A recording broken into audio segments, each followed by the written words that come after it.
अहम खबर देंगे आपको। साबिक चीफ जज राना शमीम पर आयद फर्द जुर्म की चार्जशीट जारी कर दी गई। राना शमीम ने बयान हल्फी से जेर इल्तवा केस पर असरअंदाज होने की कोशिश की है। राना शमीम ने 10 नवंबर 2021 को बरतानिया में बयान हल्फी नोटराइज्ड कराया। आपको खबर दे रहे हैं, इस हवाले से मजीद तफसीलात बताएंगे हमारे नुमाइंदे फैयाज महमूद हमारे साथ मौजूद हैं। जी फैयाज, बताइएगा।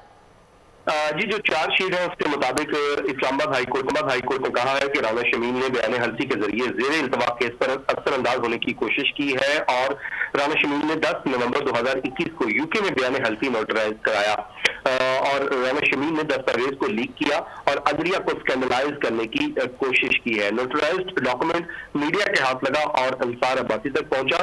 डॉक्यूमेंट अदालत पहुंचा तो कुरियर सर्विस के लिफाफे में था, जो आपके इस बयान को झुठलाता है कि वो खुद सील किया था। चार्जशीट के मुताबिक ये भी कहा गया है कि आपने सहाफी अंसार अब्बासी को तस्दीक की बल्कि शाया करने से नहीं रोका।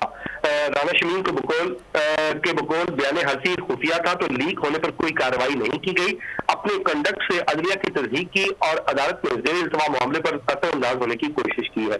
जी, बहुत शुक्रिया अपडेट करने के लिए फैयाज महमूद। सब्सक्राइब करें और बेल दबाएं ताकि कोई खबर रह न जाए।